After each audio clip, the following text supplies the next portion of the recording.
cousin is up here. How's it going? So it's been a while since we've seen you. Good to see you back. So I guess my first question is, what have you guys been doing to keep yourself busy during quarantines? I've just been hiding. I just locked the door and that was it. Just 2 months now. Just hiding. I recommend it highly. You don't have to talk to people. You don't have to do anything. I don't even answer the phone half the time.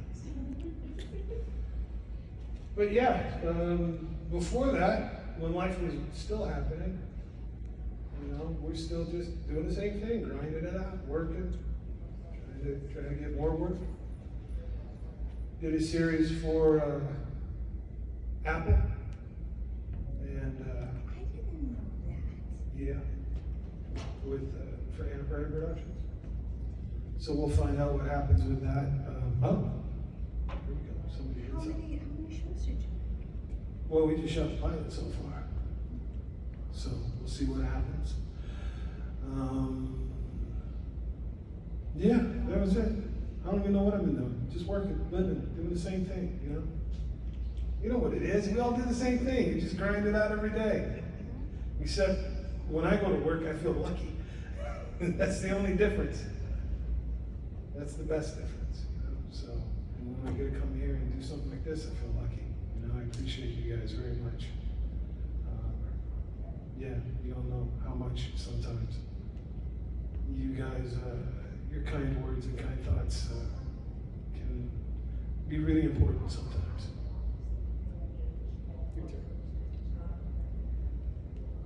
People have said to me, am I on? Yeah, now I am. Okay. Horror movie fans are the best fans in the world. And they really, really, really are. The fact that you have come so far, you drove from Dallas, people drove from all over the country. And he was one of the ones who said to me, I'm not gonna cancel, I'm not gonna do that to Bill. I'm not gonna do that to Bill. I'm in New Mexico for the summer with my 80-year-old mother. And believe me when I tell you, I am not taking care of her. You could mow her down with a steamroller and she'd pop back up. Then you could back over with a steamroller and she'd pop back up. I've always said, and she won't see this because she's not on Facebook, if there was a nuclear war, the only things left on Earth would be the cockroaches and my mother. Like, Mimi, come help me with these strawberries. So we are cooking up a storm, and what's happened to me would never have happened any other way. Never have happened. This is the first time in 19 years that I'm not running for an airplane. And I wouldn't have had time for my mother. I wouldn't have had time for my brother. I wouldn't have had the kind of time that I have here with you now. And so much of this lockdown, it depends on how you look at it. This has been one of the biggest blessings of my life. And so many people have that same perspective. That we're really able to look at what we love, who we love, and what's important, and think, okay, maybe we're not going to be in this life forever. How am I going to live out the rest of these years? How are we going to make the most of this? And make sure that the people around you are forgiven if they need to be, and feel loved. So, I've been hanging with my mom, learning all of her lemon meringue pie secrets. Trying to get all those breading, how to fry it right. We're from the South, so you're on my Facebook and you're looking at collard greens and cornbread. You know I'm home with my mother. And I'm writing up a story. So, I'm not in a position to make a public statement or release anything yet. But I just want to see a show of hands and some shouts. If I wrote something for him and maybe me, how many of y'all would like that?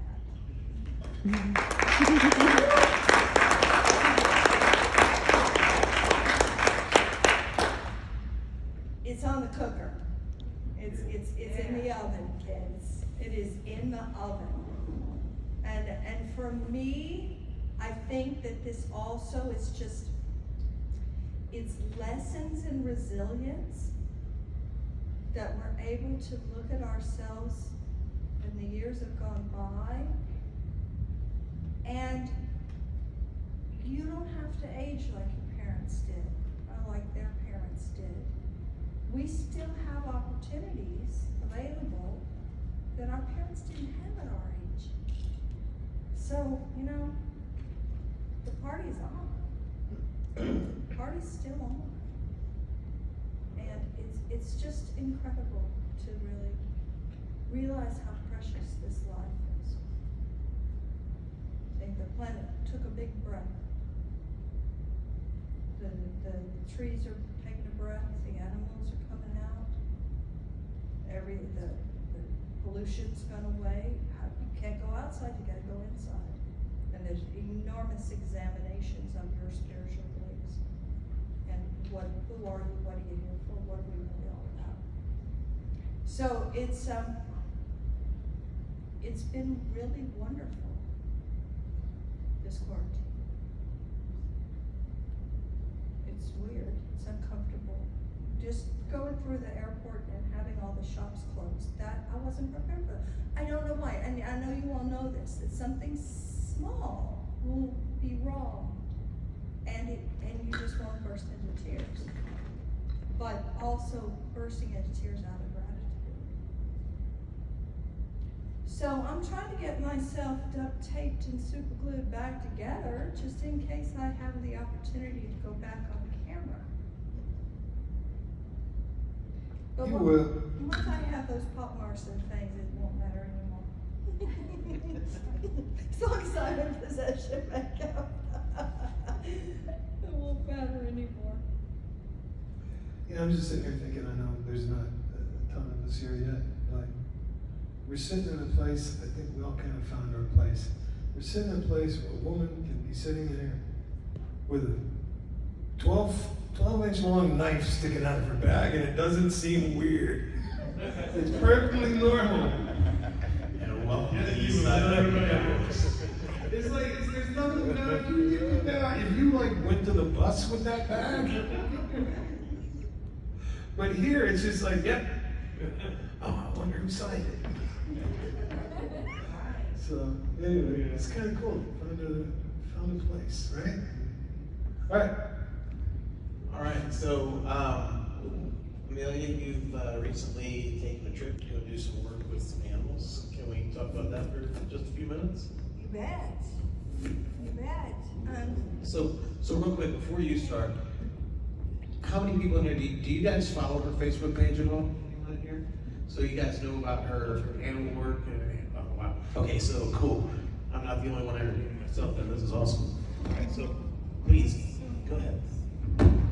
Well, right before all this blew up, my last seminar, I teach retreats, and I teach people how to communicate better with animals, other animals. People always say, do you work with humans too, or just animals? And I say, you mean other animals? We are an animal. We are one of 5 great A's, by far the most destructive one. But I work with everything from tigers to lions to elephants, great white sharks, cobra, penguins, kangaroos, giraffe, just about anything that anybody brings me. When I teach a seminar, we have parrots and ferrets and cats and dogs and horses. Now, if we get it together, and if you're at all interested in this, and if I'm allowed to do this, I'm going to teach a weekend workshop in Chicago in September. That's going to be my first time back actually teaching. I've got 6 books out. The latest one is called Whispers from the Wild. And I taught a seminar in Hawaii, and we took a meeting with the whales. Actually, the whales took a meeting with me. And the humpbacks they come through at a particular time. exhilarating to acknowledge the fact that you're allowed to live on this planet alongside such beauty. And I think that's really what this lockdown is doing. Because I mean, even now you may go outside and it's a hummingbird, it's a butterfly, it's a grasshopper, it's a lizard. It's some creature who's coming out to acknowledge you and be curious about you and be loving, because that's how God made them. And the human beings are the problem.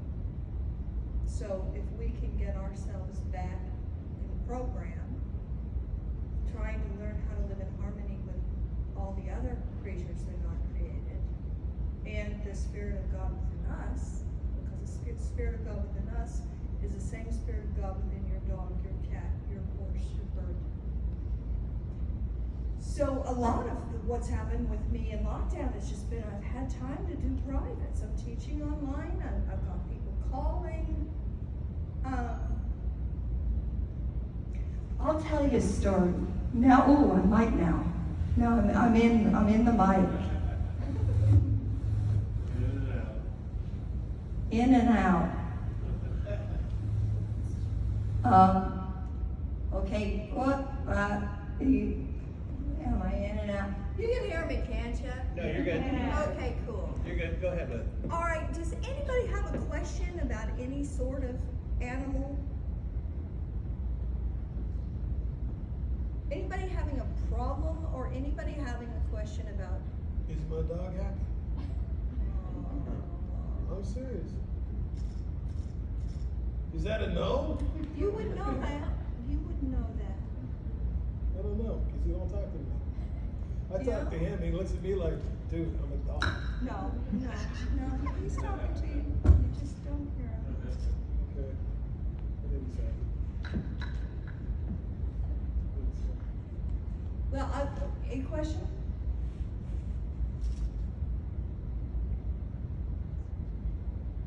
Then I will tell you a crazy story. Gigi's been to some of my workshops, and this is how it works for me. I had done a big radio show for the animal work that I do a couple years ago. And I got a phone call the next day.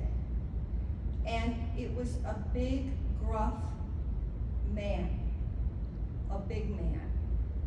And he was crying his eyes out. And he was in New York, he's talking like this, you know, he's from the East Coast, and his cat had just died. So, as I was walking along, and this is how things can happen if we're paying attention to signs around us. I look over, and this was right before Halloween, there was a cereal box, and I've never seen this before in my life. A cereal box from Trader Joe's, and it was pumpkin flavored because it was right before Halloween. And it says pumpkin on it. And I checked in with the divine. I said, do you want me to say this? And I heard, yes, you did say that. I said, your cat is with a cat that has died before this cat. And that cat's name was Pumpkin. The guy loses it. He said Pumpkin was his cat that died before this cat. Now what I'm talking about here is something that's inside everybody. Everybody's got intuition. Everybody's got this inner connection. And unfortunately, most of the time we do it in retrospect. We say, I knew I shouldn't have done that. I knew I shouldn't have eaten that. I knew I shouldn't have taken that road to work. I knew I shouldn't have married that woman. I know, you know, I know I shouldn't have bought this. I knew I shouldn't have. I teach people to trust it first. Trust it first. Feel first. Think second. Listen first. Speak second. So I got this guy on the phone, and I tuned in home and I said, you're a cop. You're NYPD, and you're a super highly ranked cop, aren't you? He said he was the head of NYPD SWAT. He's retired now. His name is Steve. So if he sees this, he's one of my new favorite clients, and he always will be. So I hadn't heard from him for a while. And during the lockdown, I get a text. His cat's dying. Another one of his cats is dying. He's one of the toughest men in the world. But when his cats are dying, he calls me. And that's such an honor for me. It's such an honor to be of service to people like this. So I was driving. I was in the Walmart parking lot, and I see the text come in.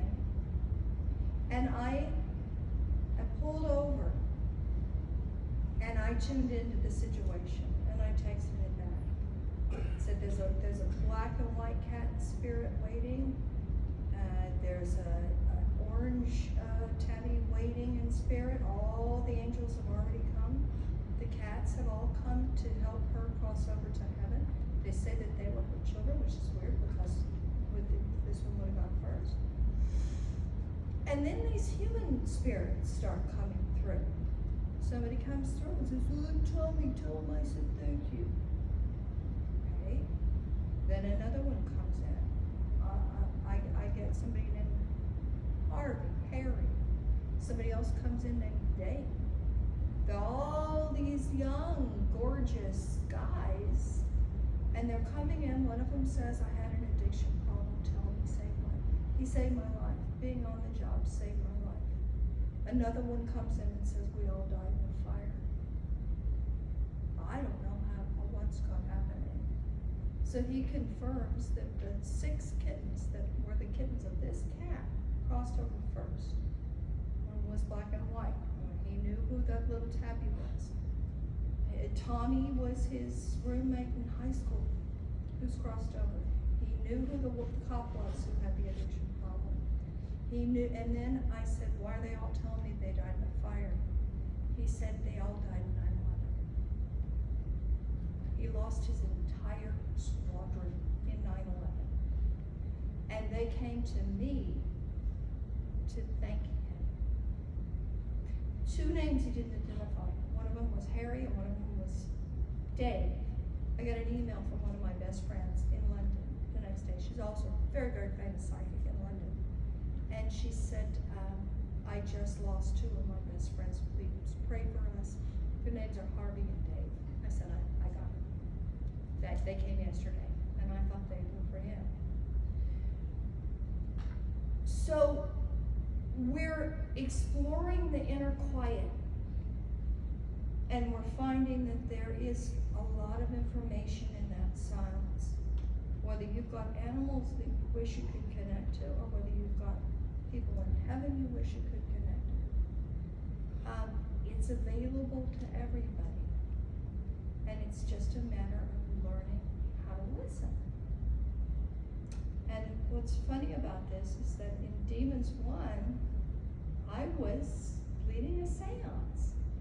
And I was the character who said, "No, we shouldn't do this. This house is possessed. It's not haunted. It's possessed. We shouldn't do this."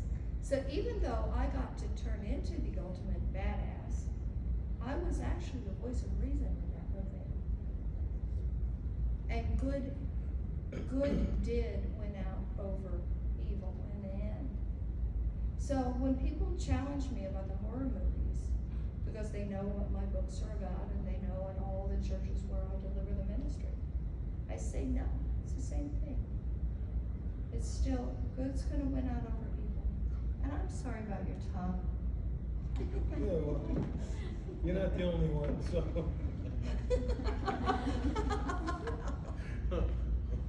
All right, so how on that note, you guys filmed Night of the Demons in 1987, right? South Central LA, kind of the height of all the craziness going on in LA.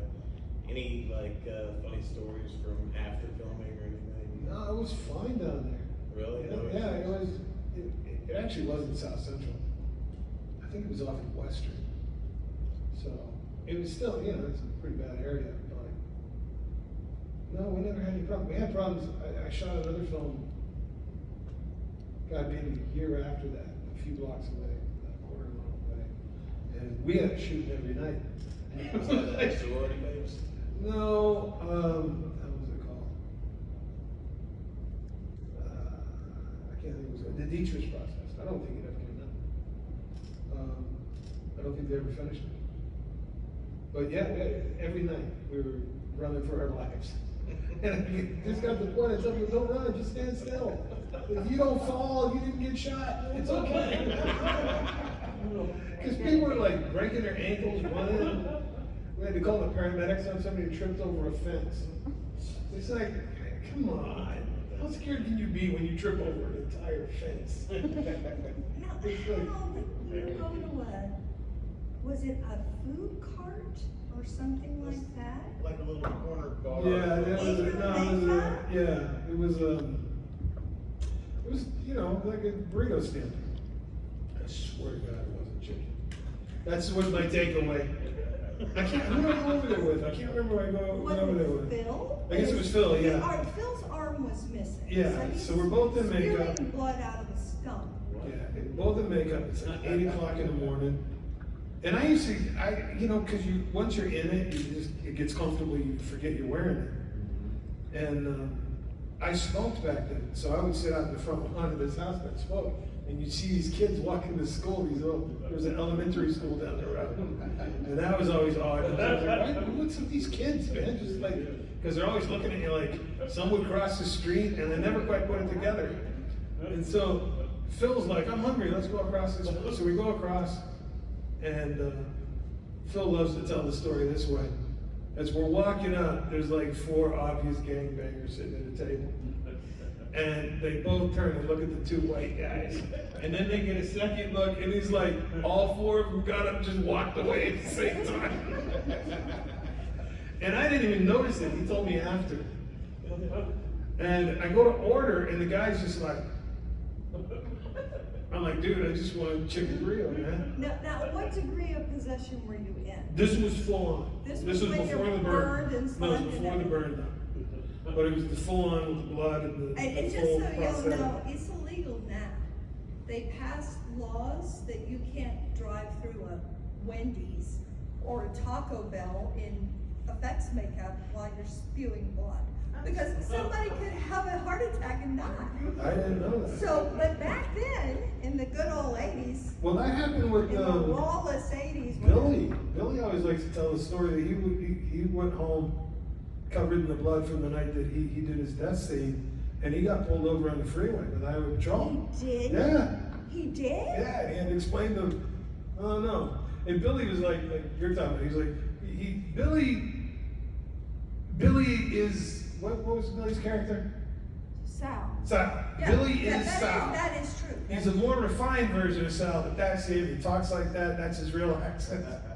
So he's trying to tell this highway, no, officer, I'm telling you, there's not a body in the trunk. Would you please just let me go and fuck home? I was working. It's 5 o'clock in the morning. I always come home like this. I'm going to jail anyway. I think you're kind of close to your character. But yeah, so that's the way it was. You know, we go in there and we order, and the guy wouldn't even take my order in the beginning. It took me a while to get his attention, and I still couldn't figure out why. And it wasn't until we're walking back that Phil's like, dude, you realize you're in makeup, right? I said, I know, I didn't put it together. And then I ate that freaking burrito. I swear to God, it was not chicken. I don't know what kind of meat was in it, but it wasn't chicken. Look at me. I took 2 bites and I threw the thing away. I never went back. Tell me it wasn't chicken. I don't know what it was. Did I blast your brains out of the back of your head, or was that the second? What? When my tongue unrolled and the brain. No, you bit. Yeah, that was a different thing. You know, You there's just bit. one picture that I hate the most. I don't mind the full-on possession pictures. I love the glamour pictures. There is one picture that I hate, and every time you look on the internet, it's all over the internet. I get it all the time. And it's when I just bit your tongue out, and I'm just dribbling blood. Yeah. Well, it's a good look for you. Well, maybe I just looked really satisfied. I must have had a look on my face like, yeah, he deserved it. He had it coming. He had it coming. Yeah, that was. And then you ripped my earring out. What? You ripped my earring out. You know that story. I've told it a million times. I didn't mean to do that. I'm like earring, I don't know. Has anybody heard these stories before? Are they new to anybody? All right, well, there's a couple people say, oh, I have to suffer with it. She was wearing lace gloves, and I had this long dangly earring, a pair of handcuffs, and it got caught in her glove. So as I spun off and fell off and she bit my tongue out, it ripped the earring out of my ear. And I go into makeup to get cleaned up so I can take. And the poor makeup girl, she's washing me down, and she starts pulling on my ear, and she goes, "Oh my God, that's you!" Because the insides of the ear were outside, and she's tugging on it, trying to clean it off. So anyway, luckily we did have enough budget that we had a real set paramedic. He came and shoved everything back in, and I'm like, "You got to put the earring back in." And he's like, "Oh, you don't want the earring back in there? Are you nuts?" I'm like, "You gotta put the earring back in. I'm not gonna, it's continuity. We're gonna go back and forth. This earring's there, and it's like 2 inches long." So he's like, "You're gonna hate this." And I'm like, "I don't care, just do it." And he had some lidocaine he put on there, and then he just shoved it through the scab. And yeah, it was about like that. Yeah, it's like that. But, it's like, I just wasn't going to have it. So we kept, because it infected immediately, of course. So we just kept it covered up with makeup until after the film, and then I could take it out. But there was a smart thing. Now, nobody does this anymore, because everybody puts in, those big, thick things now. But the writer, Joe Augustin, told me, when you get your ear pierced, take it out and go get quality wire. Just little girls know, the little thin wire ones. And put that in there. It'll keep it open, and it's very small, and it's comfortable, and it's easy to clean, and all that stuff. So that's what I put on the... Did it go back? Yeah, but you can see there's a slice in it, because it didn't go all the way through. It It's just a must little have slice. been like method acting. What? That I bit your tongue out, but I actually bit off another body. No, yeah, well, it was magic. No, it just got stuck in your glove. Yeah. We actually went back, when we were looping, we ran it back so we could figure out what happened. It just got stuck in the glove. I spin off, and you can actually see it bleeding from your wrist. Thank you. But to put it back in, ladies and gentlemen. But it's like, how many years is it later, right? It's been a long time. And if I saw it today, and I saw that disappearing earring, I'd go nuts. Every time I saw it, I'd go crazy. So it was worth it to do it, I'll tell you. And I think there is actually one shot without it, because when I got up, it was ripped out. So that for that one shot, one reaction shot, it's not there. But for the rest of the film, it's there. God, being dedicated. That was for you. No, it's for my own ego, because I'd be going nuts. I hated that stuff. Actually, when I was young, like one of my very first jobs, I was talking to an extra, and he said he put on his watch for the scene, and the job was taking place in the 50s or something. He put on a modern watch, and I was like, why would you do that? He's like, because I wanted to be able to see it and notice it. And I'm like, so you destroyed a shot because you wanted to be able to point it out later to your friends? Oh, I hated that guy. And so that's kind of where the attitude comes from. It's like, we beg for this stuff, right? We beg for it. You go out 100 times before you book one job. You spend your life going on job interviews, right? And then the rest of the time training to go on job interviews. And then when you get one to purposely screw it up, to not put everything into it, it's just insane to me. It's like, it's a desecration almost. And I'm going to start getting religious. But I don't know, this stuff means something to me. I know it's just acting, but I think acting is important. I don't think you'd be You know? sitting It's the second- 25 years later if it didn't mean as much to you. It's the second oldest profession in the world. The first being, everybody knows, right? The second is the guy that told the story about it. So there you go. Well, guys, I tell you what, I personally, and I think I can speak for everybody when I would say thank you for coming out. It's awesome to see you guys show up. It's amazing to see all you guys show up as well. But we've got an open stage, got an open mic. Is there anything that you guys would like to say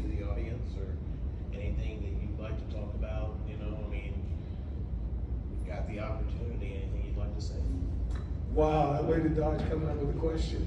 No, I mean, I got all kinds of questions, man, but I mean, you know. No, yeah, I did it. Well, we got It's the no same thing I before. always want to say is thank you. You know, it's like I wouldn't have a job if it wasn't for you guys. I wouldn't have anything in my life if it wasn't for you guys. The list goes on and on. And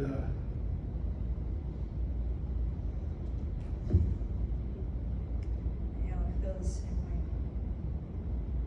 I feel the same way. I mean, I do want to say that I think that this is such an incredible time in history for horror lovers. Partially because everybody asked me, why did you stop acting after Demons 3? And it's because I couldn't get a job. Every big movie, every big TV show, every big everything, they look down their nose at horror movies and they say, oh, you did that thing with paint on your face.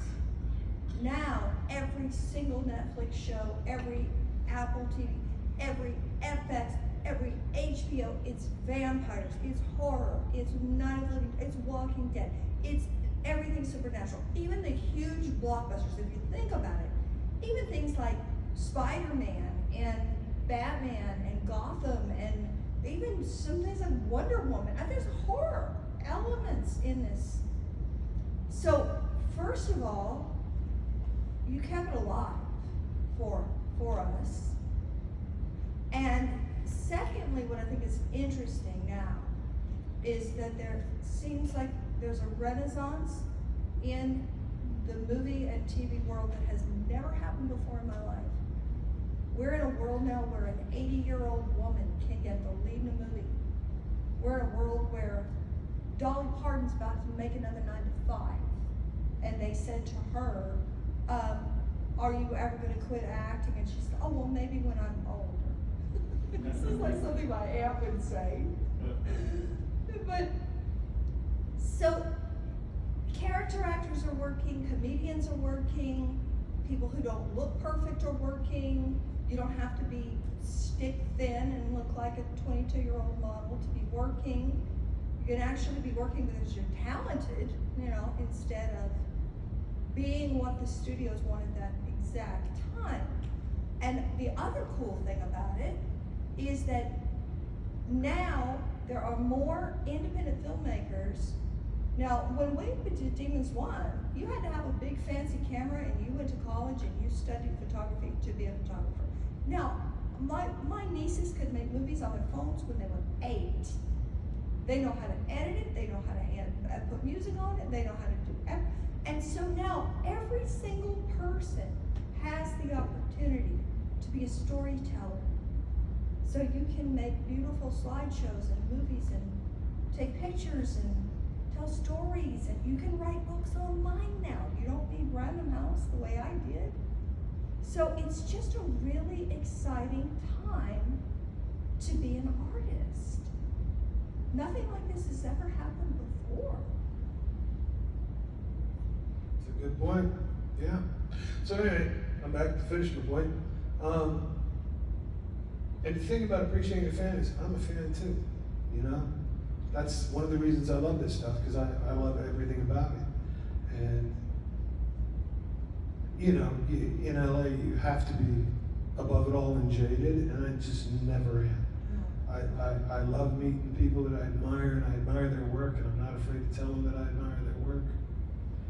And I will do a quick story. It's got nothing to do with this, but it's to illustrate it. My wife was working on a game show. She was casting it. And for some reason, they were shooting the pilot of this game show on Sunday on the NBC lot. And there was nothing going on, because television, nobody works on the weekends if they can avoid it, especially back then. Now they do, but back then, never. So they won't even let us go on our own because the lot's so empty. We got this one security guard who's leading us across the lot, down the hall, into the stages. And back then, I don't know if they still do it or not, but on huge stage doors, they have these barn doors. They're huge. They're like 30 feet tall, 10 feet across each door, they open. And painted on them, there would be the stars of whatever show shot there. and we walk by the Tonight Show set. And this is, Oh, I'm old, you know what, I'm not gonna lie, it's Johnny Carson on the door. wow, And I'm like, that's the Tonight Show. And the doors are open. wow. And the security guard and my wife are way in front of me. They're never gonna notice it. So I turn left. And I sneak in. And all I wanted to do was, I don't know, none of you are probably old enough for Johnny Carson, as far as I can tell. But he used to always play with pencils during the show. And I'm like, I'm gonna find one of those pencils and steal it. So I go and I find his desk and it's like covered in a white shroud. And I'm thinking, it's a Shroud of Turin. JC, right?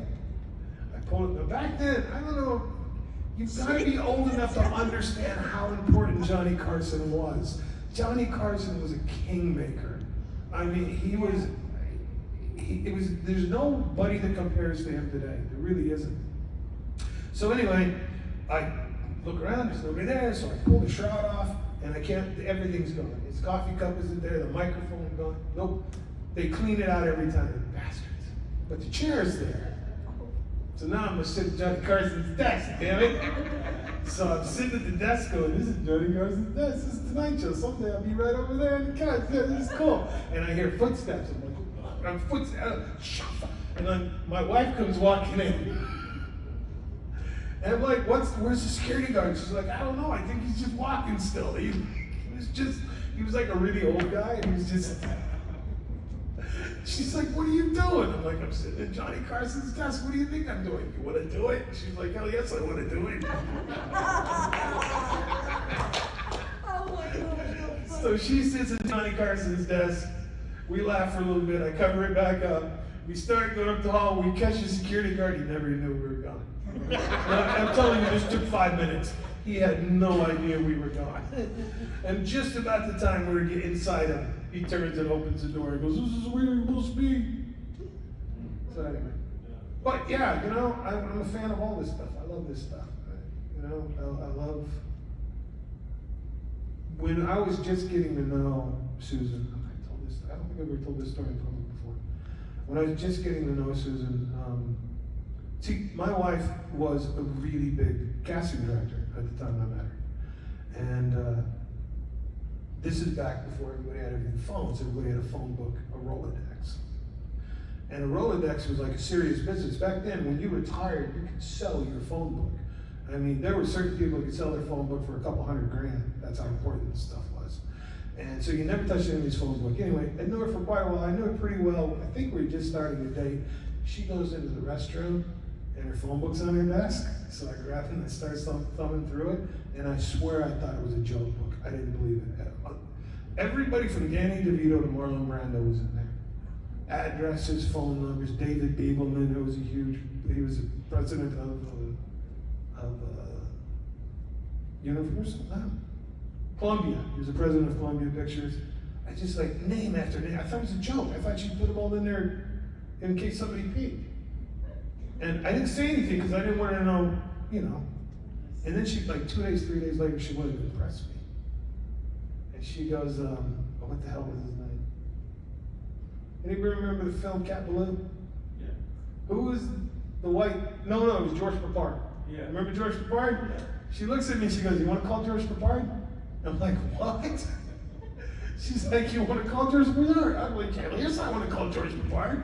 She's like, call him up and tell him his call time on Wednesday is 9 a.m. I'm like, you mean just call him on the phone? You can do that? She's like, yes, you can.